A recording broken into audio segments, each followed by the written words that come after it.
Welcome to the Midlife Men podcast with me, Philip Briscoe. In this episode, I'm joined by Anthony Hutton. In 2005, Anthony shot to fame as the winner of Big Brother at just 23 years old. But when the spotlight faded, life spiralled into drink, drugs, and even at times suicidal thoughts. But today, as a barber, as a speaker and founder of Never Throwing the Towel Project, he's creating spaces where men can talk, connect and choose life. And he's here today. Welcome, Anthony. Thank you. Thank you for the introduction. Thank you for having me. So most people, certainly in the UK, will remember you as kind of a young lad who won Big Brother back in 2005. Can you take us back to that moment? You know, what was life like in the immediate aftermath of really becoming very famous overnight? Yeah, I always say the same answer. Really, in reflection, it was such a huge, extreme taste of fame. For me, it was on a huge pedestal. I was a huge fan of the show, and you know, I very much built this up in my head that I was actually going to do the program and visualized winning. I remember when later in life I read the book The Secret, and I read it and thought, oh wow, I've actually been doing that for years. As a young man, and I've certainly done it with the Big Brother experience. So it was a very, very surreal moment, an epic moment, almost hard to put into words. To put into context, I entered the house as a young man, early 20s. I lived with my grandparent and my mother in Consett, County Durham. I was in the house for 78 days, cooked up, literally in a house where I only spoke to housemate and a voice that called himself Big Brother. And it was very much organic in terms of I literally did not speak to any producers. There was no direction of, do this, do this. It was literally what you've seen, apart from obviously it being you got a 24-hour day cooked up into a 1-hour episode. But what you've seen actually is what was going on, is what was happening. Then, sat there, came out as winner to, fireworks and a screaming crowd shouting my name with posters of my face. And then the iconic Davina McCall was waiting downstairs, waiting for me to speak to me. So it was a huge, epic, adrenaline-fueled moment, which I'll never forget. And so, how did that progress in the kind of short medium term after that period? I mean, you must have been bombarded with attention and offers and people wanting a part of you. Yeah, so I'd won £50,000 for winning the show. Then the next day, it was wallop straight into kind of the fame and attention, what you've just mentioned. So the very next morning, on the Saturday morning, I think there was 6 or 7 agents that had time slots basically to sign me. The final one that I spoke to, who I was subtly recommended to sign with, was an agency called John Knoll Management, and they had the likes of they had Davina McCall, Russell Brand, Dermot O'Leary, Jade Goody, who'd been very successful from Big Brother. So there's a lot of names that they had. So I signed with them on the Saturday, and at 12:30, round about dinner time, they'd got me an OK photo shoot where I'd got £200,000. So I got whisked off to a mansion, and with a swimming pool, and done this photo shoot, and got an interview. And I remember my schoolmates were still in London because they came down to the Big Brother house for the end night, and they were spending the weekend. And I remember driving back from this mansion, and I rang the lads, and I was like, lads, we're going out tonight. I've just got £200,000. We're going wild, and went to the nightclub, and it was this celebrity hangout nightclub that was on a rooftop. Women, attention, booze. It was I was a young single Geordie lad, loving it, to be honest. And were you given kind of advice? I mean, you're in 23 at the time of your life, but were you given any advice on how to handle this? How to handle it mentally? No, absolutely not. Absolutely not. It was literally you. To be fair, I came out and maybe had a 10-minute conversation with a psychologist who had a conversation with in the audition process. And he basically that kind of consisted of just all of the newspaper headlines and stories that came out about me. But in terms of anything in terms of preparation or anything like that, there was absolutely nothing like that. And to be fair, I did immediately kind of come casually to that, because early, I wasn't aware that I would be coming out of a nightclub drunk and there would be basically photographers ready to snap me. That was not on my radar, and that happened. And so it was like, oh right, wow, flipping hell, what the hell's going on here? But in fairness, in terms of like the mental health conversation and stuff like that, people, mental health wasn't a word really back in 2005. That wasn't a thing. People weren't, we weren't having conversations about that. But no, there was, to answer your question, there was no heads up or guidance on how to conduct myself once I come out of the house. I imagine it's probably a bit like a drug in itself. The time, the time of your life you were having. Did you find that you were just caught up in it and wanting more and more and more?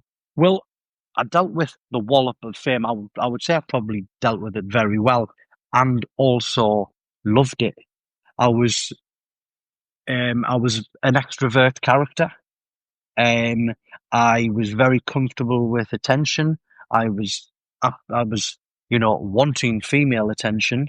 I was all over it, to be perfectly honest. So that kind of side of things, I was all over it, to be perfectly honest with you. And also because I was a very, very young, naive young lad, there was me numbness of just being a young, daft, young carefree man. That also they were good shields as well, because I wasn't delving too much deep into it. I was just I was at a point where I was getting, paid colossal amounts of money. I was getting paid to go to nightclubs, and I was at this point just such a young daft lad where I was like, what? I'm getting paid to go to nightclubs. I'm going there in any case.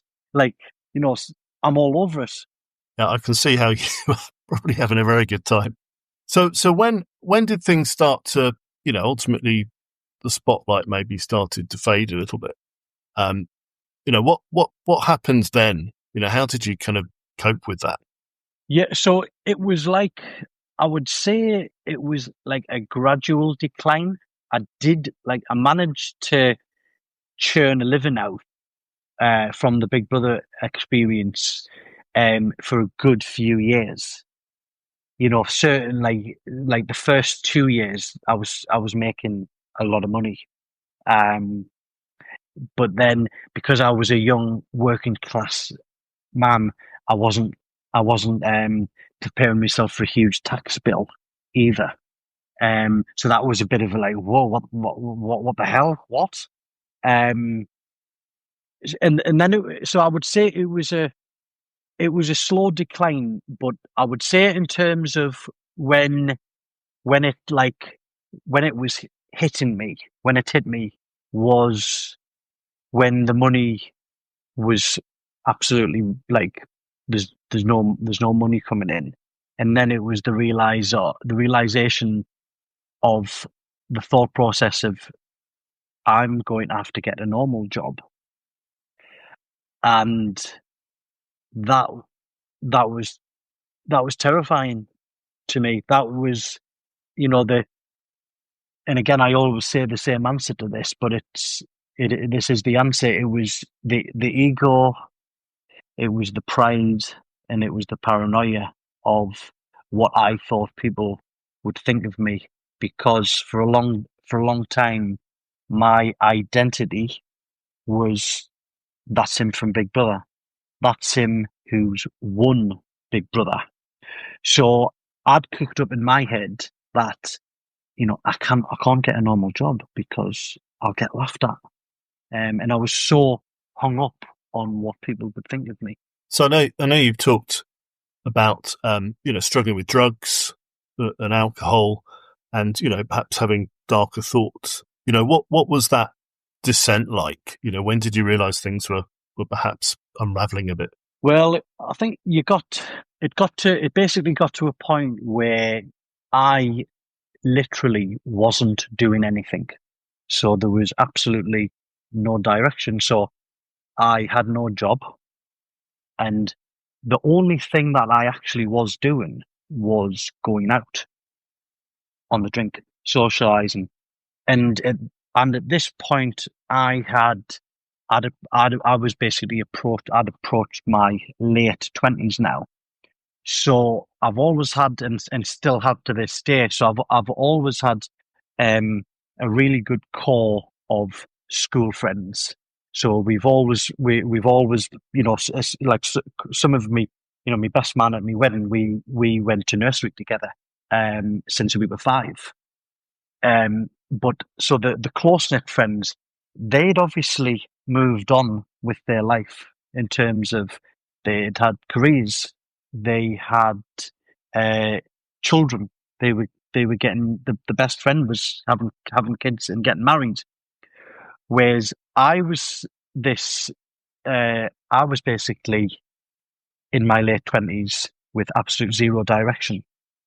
So this was the point where I was continuously going out with basically younger acquaintances. And this was when I was getting into basically a circle and a crowd of when it was alcohol and it was also drugs. And it kind of basically came to the point where like that was only my thing. That's all I was doing. At this point, I had a house in Newcastle city centre, and so this was basically a conveyor belt of partying. And in reflection, when I was basically because I'd got to the point where I was feeling so shit.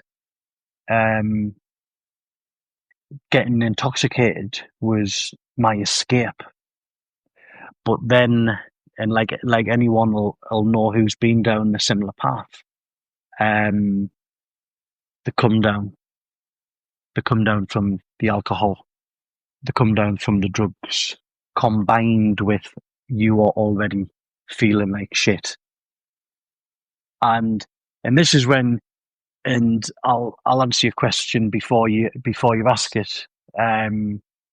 You touched on you sent me the word passive suicidal thoughts, and what I want to be clear is, because I think that there is a huge difference with passive suicidal thoughts and active suicidal thoughts. So I think especially like people close to me, and I didn't know I didn't know this was a term at the time. This is I've learned these terminologies through working in the field. So passive suicidal thoughts are massively different to active suicidal thoughts. The passive suicidal thoughts are, so what are they? So they are wishing you weren't here. Like I hate this existence. One of the things that I would always, this was a regular this was a regular thing where I was just like, if someone could just give me a button to press and it was all over, I would say just press it, because at the time I just couldn't see a way out, because I'd felt like such a loser. Like I felt like such a loser, and I've always been a very, very driven man. Right from a young lad, I've always been extremely driven. I dedicated all of my life at school. I was the most dedicated young lad you've ever seen in terms of trying to be a footballer. I was extremely sensible, and I was obsessed with trying to be a footballer. Then the kind of like the driven aspect came to me of like, right, I'm not happy with the job I'm in. I need to change this up. How can I change this up? Right, Big Brother could get me. This could change things up. So I've always been extremely driven. So the thought of being a loser, in reflection, that was sitting really, that that was not sitting well with me at all. Combined with the pressure of financial, so I'd missed 5 mortgage payments on the house. That was one of the things that I had to show for my winnings of being on TV. So there was a lot of stuff going on, but it was mainly the self-worth was so low, and a lot of it was just feeling like an absolute loser. I thought my thought process was like, how the hell did you manage to like single-handedly churn so much success for yourself? You got on TV, you won it, you made a load of money, and now you're actually at the point where you've lost everything, and like you're a loser. You're in your late 20s and you've got nothing going for you. Like, and so that was the thought process, to be perfectly honest. So was there a moment when you realised that something had to change? Was there a kind of defining moment or a kind of pivot point? I'm very, very lucky that I was very bad academically at school, but I would consider myself having huge emotional and social intelligence.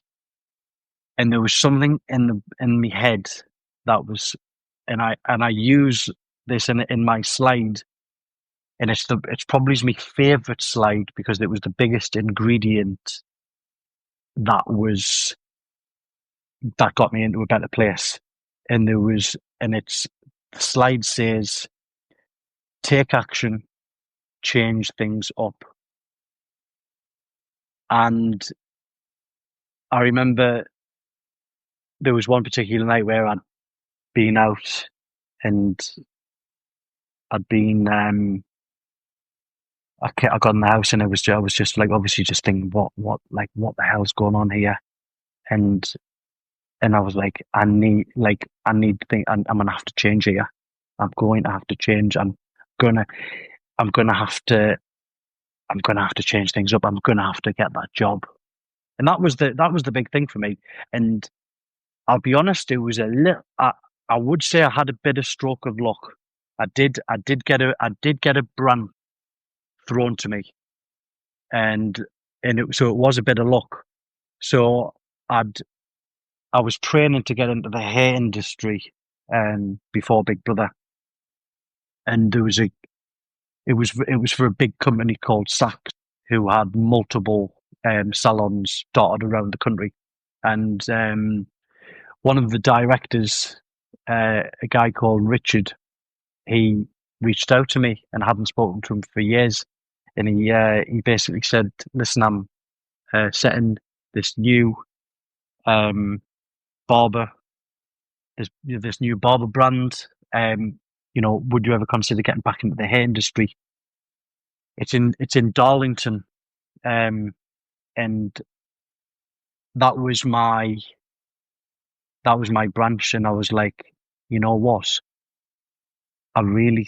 Because I knew I needed to cut these acquaintances out of my life, and I knew I needed to get away from them because they were a lot younger. They like I needed to get away from them, and I thought, yeah, this is I'm going to do it. This was me. This was my opportunity, and you know what? That move did turn out to be probably the best move I ever made, because I moved to Darlington. I live here now.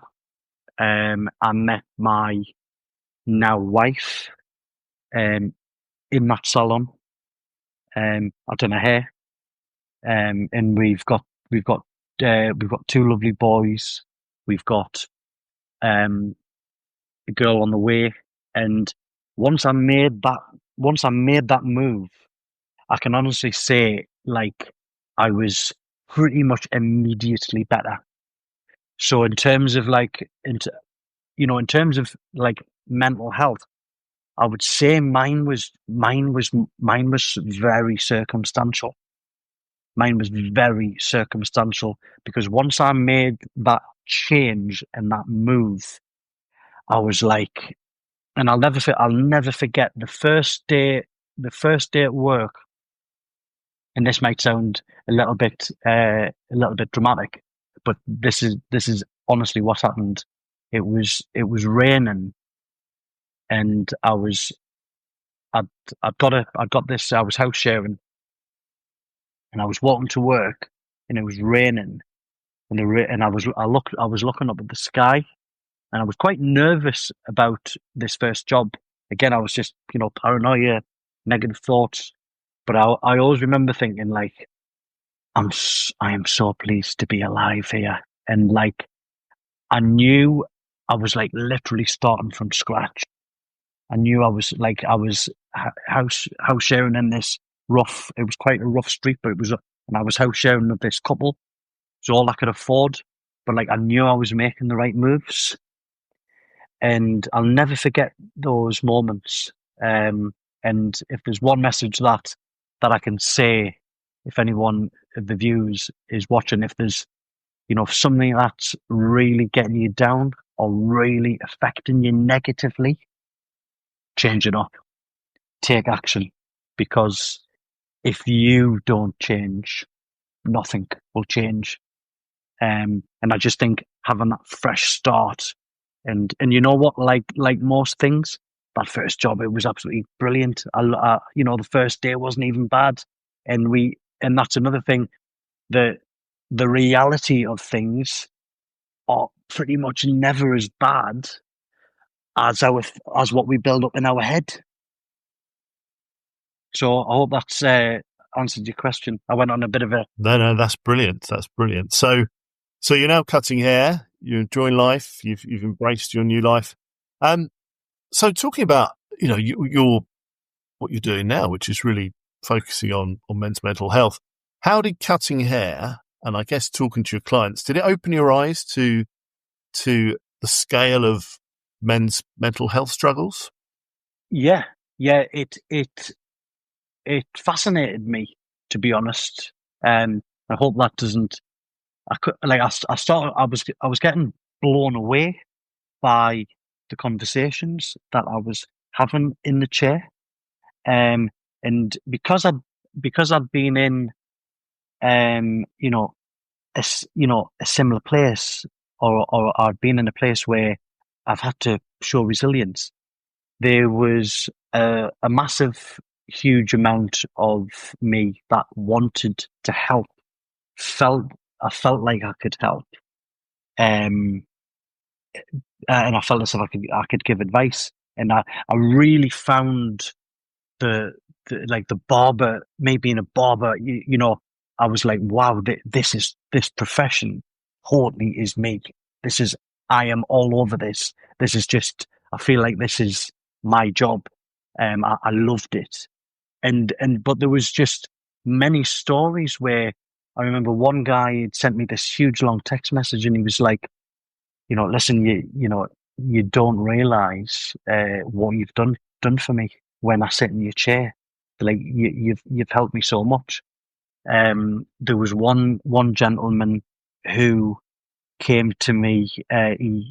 He sent me a letter. He came in and gave me a letter, and I opened it up, and what this gentleman shared with me, what he'd got from that, that 45 minutes in the chair, blew me away. And then there was a guy who, he was a young lad, really good looking lad, confident. He actually worked for me as well.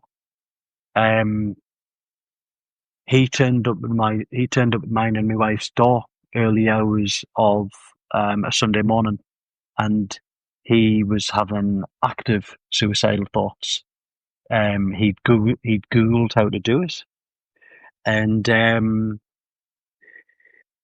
me wife, we let him stay at our house for a number of nights. He was very close to my wife as well, because we had a business together, me and my wife, and we got him help.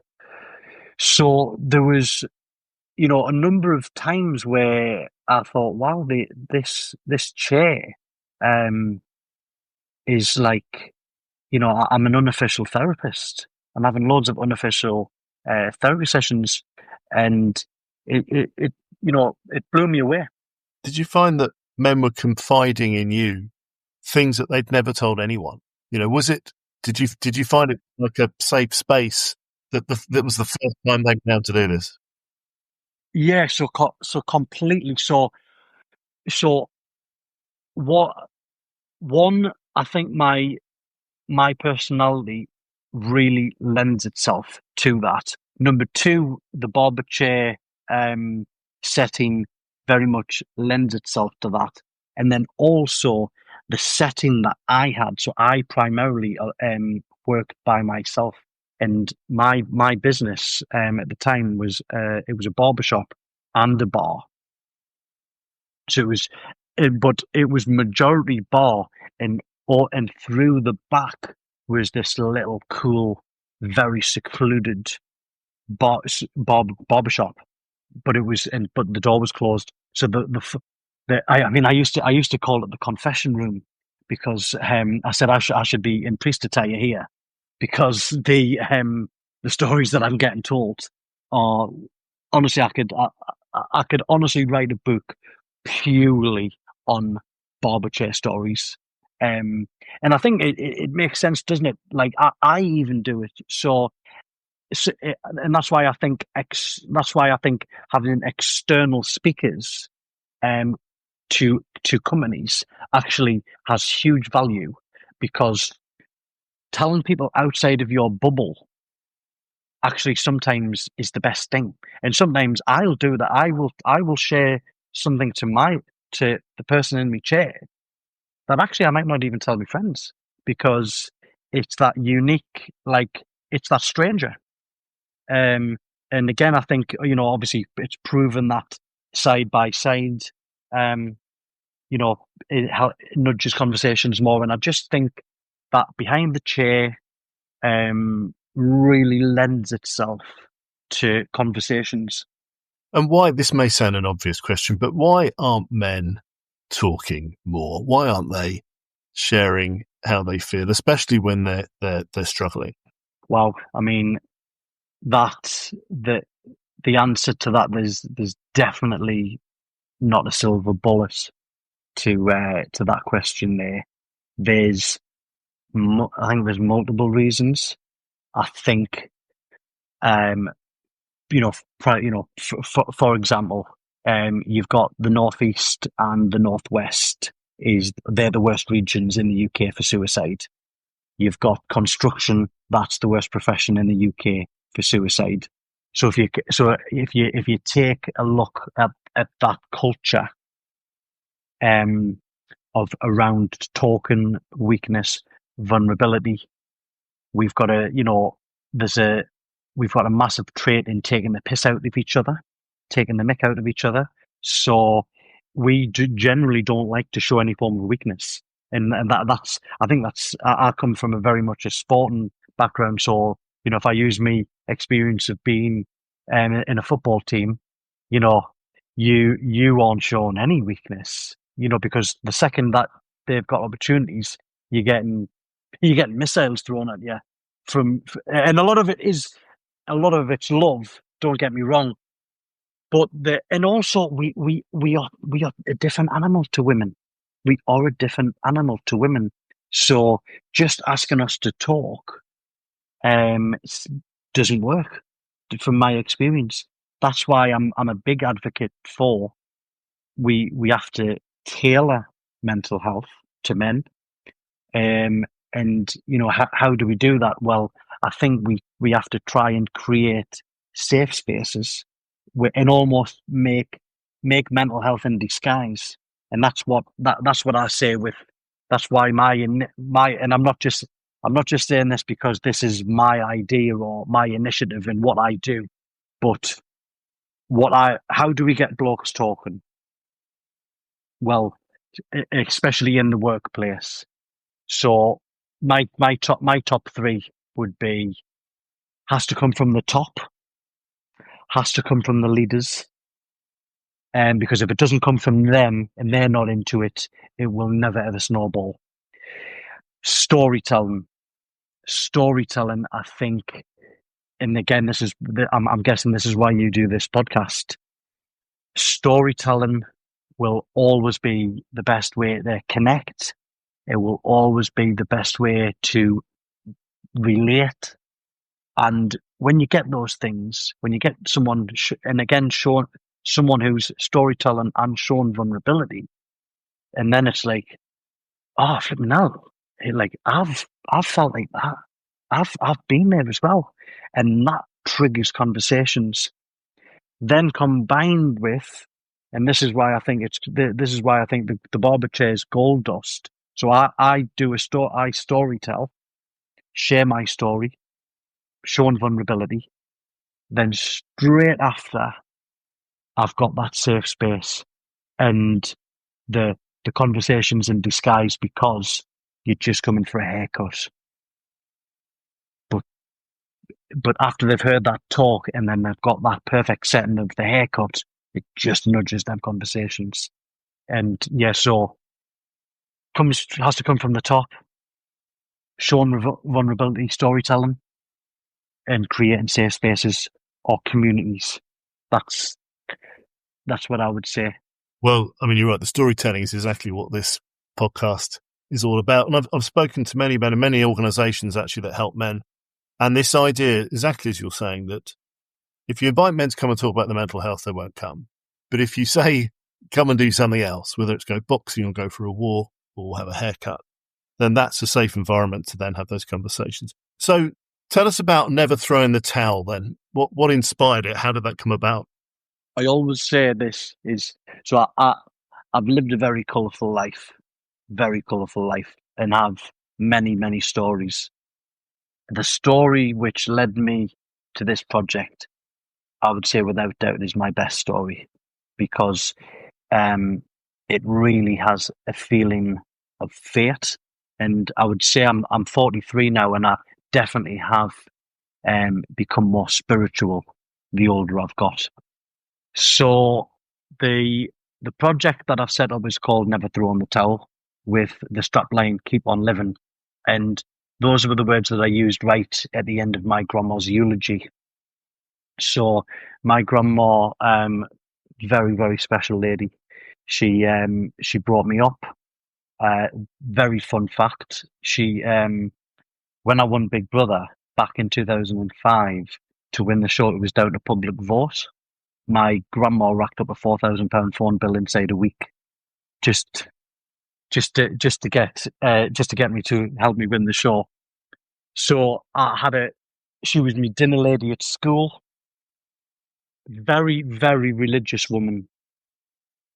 To the point where she rubbed holy water on my forehead. Every single day I seen that woman. Before I left, she would rub holy water on my forehead, and I would give her a kiss goodbye. So I had an incredible relationship with her. When she passed away, I held her hand on her very last breath. And when conversations came about who's going to do our eulogy, I said to all the family, I said, let me do a eulogy. And I took this eulogy mega serious. And I literally locked myself away. And when I came to the end of the eulogy, obviously it was very upsetting. And I told myself, her story isn't ending on a negative. Her story's going to end on a positive. And right at the end of the eulogy, I used the words, she never threw in the towel, and she'd done everything she possibly could to keep on living. And that was describing her fighting spirit towards getting stage 4 cancer. Anyway, straight after the funeral, there was a gentleman who I'd never met before. He was waiting for me outside of the church, and this gentleman was in floods of tears.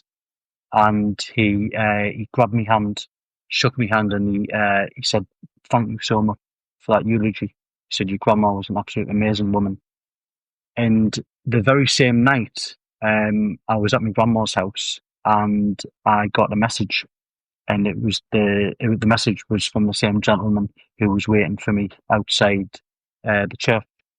And he sent me this huge long message sharing with me that he was in a very dark headspace. He told me that he was seeing professional help, and he right at the end, though, he said, "I just need to let you know that I'm clinging on to the words, never throw in the towel." And that, that really, it just grabbed me. It just absolutely grabbed me. And, we talk about storytelling. That there showed me the power and the importance of a story, because that day I helped a man in attendance unintentionally. My aim was just to give my grandma the best send off she possibly could have. But in turn, he clung on to some words. And so then that basically, after my big other experience, then after my role as a barber, that moment there was like the final nudge, because I was already flirting with getting into that field. I felt that I really was passionate about it, but that there was like there was like this fire that got lit. And then I literally was like Googling, how can I speak keynote speaking? How can I do it? And I was Googling it, researching on it. I'd messaged a couple of agents, like speaking agents, and then like a bit of a stroke of luck. There was a woman who I'd done pantomime with. She'd got in touch with me, and she said she was holding an event. Would I be on the panel? And I said, okay. I said, what's it about? And she says, oh, it's a well-being event, and it's mainly a guest speaking event. And I said, can I be a speaker? And then she was like, oh, right, what about? And I said, listen, I've got a story. I says, I want to share it. Anyway, she said, let me have a look, because I kind of haven't planned anyway. She called me and she said, right, I'm gonna book you as a speaker. What's your talk called? And I'll never forget, I had goosebumps, and I paused for a second, and I said, the talk's called Never Throw in the Towel. And that was the first time that I'd publicly shared, and I'll be honest, especially on the day of, I thought, what am I doing here? Nerves, fear. And anyway, I shared the story, and then could not believe the impact. I was just getting multiple messages of people who'd attended the talk. And this was so timely, because November just approached. November was approaching. So then I was like, I'm going to do the Never Throw in the Towel project. I'm going to call it project. Sounds good. So the project consisted of two things. First thing was free haircuts. So I've done a post on social media. I said, barber chairs, one of the best places for men to talk. Right through November, to promote Movember, I'm doing free haircuts. If anyone wants to come and have a chat, just drop me a message. Second thing was the free man's meetup in nature. And I basically just tailored the day around everything that I love to do. So we met up in a forest. We'd done a walk and talk. I took a boxing session. We went over some breath work, and then we had a cold water dip. And we, it was just, again, I wasn't even sure whether that was a good idea. But then afterwards, there was 7 men attended, and all 7 guys were like, Anthony, that was, it was class. That was amazing. You should do that again.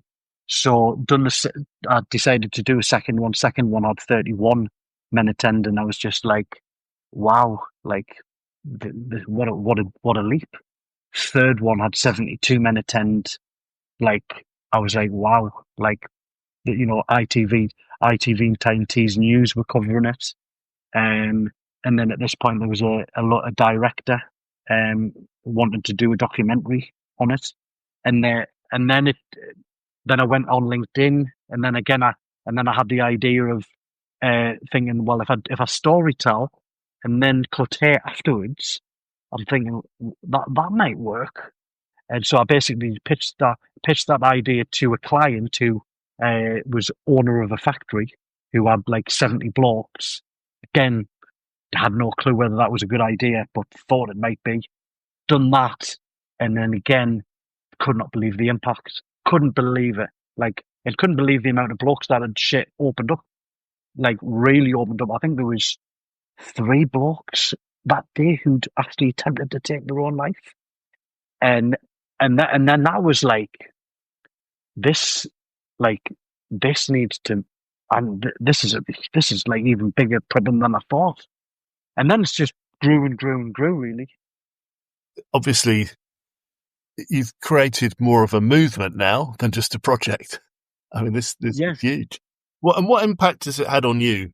If you look back to where you were, to where you are now, and what you've achieved? So for me, and I do get asked that question. So one thing that I've discovered, being 43, if you can do something where you are actually making some form of change and impact, it's one of the best things that you can do in life from my own personal experience.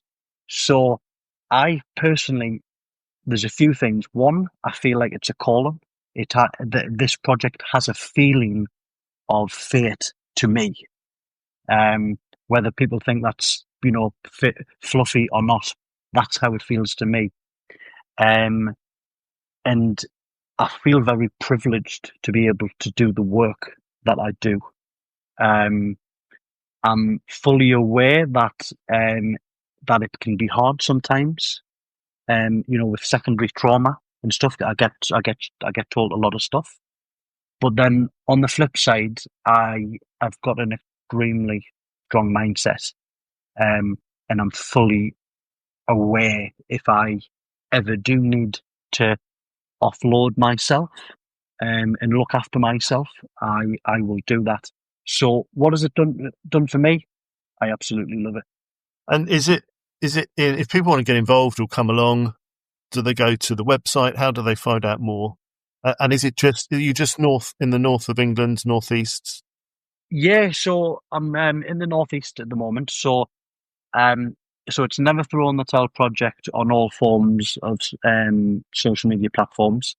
My website, that is literally about I got one done and it wasn't very good. It was like a DIY one. I've got like a one that's top drawer now. That's literally about to get finished. I'm in terms of the best way to get in touch with me, probably in terms of on social media platforms, probably LinkedIn, which is Anthony Hutton, on LinkedIn. I'm very active on that. At the moment, I just hold the monthly free retreat in the Northeast. I am about to set up a kick, a CIC, which will enable me to get funding, which will then continue the mission, where I'm hoping to get ambassadors, where I can get men taking the monthly free retreats under the never throw in the towel kick model. And that's the aim. And then I've got another aim as well where I'm hoping to, I'm doing 3 schools as well. And one of the things that I've got in place as well, I'll just have a quick pitch. Every single organisation that books me, tying in with my fee, I get them to sponsor a secondary school of their choice. Where I do all the schools I'm doing are all free. That I'm doing. So yeah. So if you could sit down with your 23-year-old self who just won Big Brother, what would you tell him? You know what I would say? I would just say the only advice I probably would have give would been around the finance, would have been about the money. If my, I'm a dad to 2 boys. If they'd kind of done that, I would have said, look, right, we need to be business-like about the money. It would have just been about the knowledge and the money around the finance side of things. However, I don't think I would change anything. I don't think I would change anything because for me, it's part of the journey. For me, all the losses are blessings, and everything shaped the man I am today. So, although I would give advice, I wouldn't change anything. And I love the fact that you've talked about fate actually the whole way through this discussion. At various points in your life, the right thing seems to have happened at the right time. Finally, then, what's one message? If you've got men listening to this who are struggling, what's one message you'd like somebody listening to this to take away, from your story? What I would say, it would just be probably from a mindset perspective, really. One of the final quotes that I finish on when I speak is a quote by Napoleon Hill, and the quote is, "Every adversity, every failure, every heartache carries with it the seed of an equal or greater benefit." Now, we can all relate to that because we will all fail. We will all have adversity. We will all have heartache. But having the mindset and knowing somewhere there's a seed of benefit.